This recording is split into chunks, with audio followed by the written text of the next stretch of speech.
dilutive for each other, because whatever value proposition you have, let's say our blockchain network does the best smart contracts. Well, what's stopping somebody else from copying that? There's nothing that you can't copy about it. They can just move the same thing and start another network that does it. Right, which is essentially the equivalent of printing money.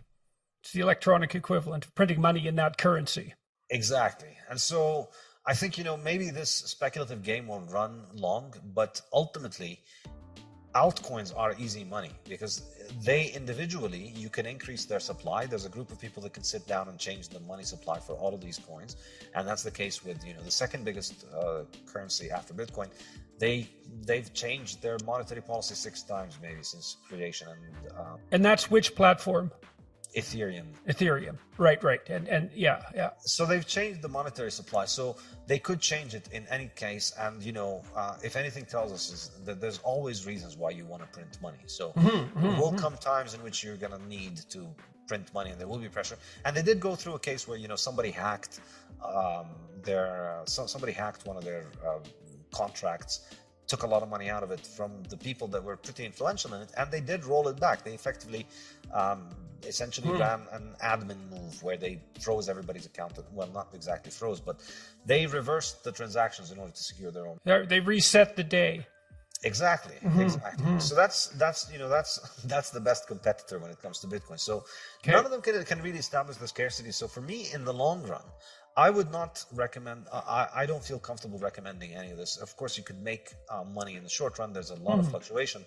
But in the long run, these things continue to make more and the supply continues to increase. And you need a base of people that continue to hold them for the long run in order for the value to stay in them. And I don't see any compelling narrative for people to want to store serious value in these currencies in the long run. And I don't see that they could trust it because of the fact that it can be increased. And I think it individually can be increased, but collectively, all of them, you're constantly making new currencies that are trading on this novelty. So the market for novelty, the demand for novelty, even if it's larger than the demand for the store of value of Bitcoin, is getting dissipated at all of the extra inflation of all these novelty coins that are being added every year. And I don't pay much attention to this world because in my mind I've paid enough attention and seen the patterns, which is that it's these stories are generally there to sell the story of the currency that exists there. But I think Bitcoin is really all you need. Bitcoin is the one that I can trust will be there in 10 years, 15 and 20 and 50. Okay. So let me ask you about one more thing. I want you to talk about your online learning platform and why you built that, why you're doing that, what you think the implications are, what you offer people, what that means for the future of education, let's say, why you aren't in the traditional university system. I know that's a lot, but I do really want to hear what you have to say about it. I was in the traditional university system, but the internet changes everything. And toward the time when I started learning about Bitcoin, it really changed the way that I think about the world and gave me an understanding of the power of technology and the power of innovation and the power of the internet. And I started realizing just the limitation of the physical university model, which is you're stuck in a small classroom with students. Many of them are there just because they want the credentials, not for the actual learning. And the economics of it are not very good because the students pay a lot of money and the professors don't get paid a lot of money. And then a lot of money gets lost in the middle in the gigantic bureaucracy. Which expands way faster than the faculty and continually undermines the power of the faculty with the faculty's own, they're concentrating on the research and they're politically naive and their power gets inflated away to a tremendous degree every year. I've warned my colleagues about this sort of thing continually when I was a faculty member, and they never paid attention. I said, you just have no idea what you're giving away. And well, okay, so and I've had the same experience as you, I think. I mean, I've had a lot of health problems recently, but I was thinking about going back to the university. I've resigned from the University of Toronto. My original position, I'm a professor emeritus now, but I thought, if I'm well enough to go back to the university and teach, I'm well enough to teach on the net. If I teach on the net, I can talk to people like you every day. I never have to teach the same course twice. I can learn while I'm teaching. And I can teach to like 500,000 to 1 million people continually. So why in the world, with no administrative overhead whatsoever, direct to consumer? Exactly.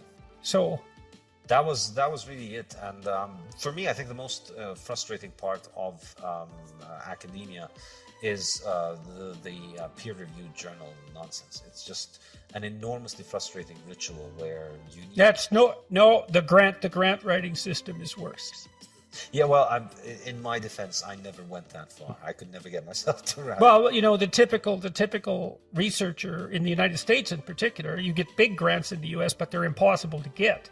Whereas in Canada, you get small grants. And if you do a grant proposal properly, you probably get a grant, small. But in the States, the typical scientist spends 40% of his or her time writing grant proposals. And that is not what they're good at. Like, that's not the same as being an entrepreneurial researcher.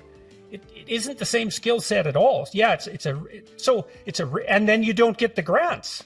Yeah, and in particular, teaching is massively, massively undervalued in a modern university. You know, your university hires you mostly for how many publications you can get on. No. Now it hires you mostly for the quality of your diversity statement. No, I'm not kidding. This is really happening in California. God, no, but not research now. It's literally the case that in the UC systems, the diversity statement, which is just something that crept in, say, 5-6 years ago, you have to provide a diversity statement along with your research statement, that has more weight with regards to the hiring procedure than the research history and teaching. Well, it's like, who cares about the damn undergraduates, right? So. Yeah. Yeah, fiat education is another chapter in the fiat standard where, you know, I take my experience from the university world where essentially, again, it's the same story. The financing doesn't come from the customers, for the students, whether it's at the university or school level, it comes from above. And so the bureaucracy is optimized for sucking more money from above. And it essentially uses the students as the props to do that. In fact, you know, universities get a lot of money, a lot more money from governments, directly or indirectly. You know, governments subsidize the loans for the students, so even student money is effectively government money. And so they're optimized and focusing on kissing the hand that feeds them.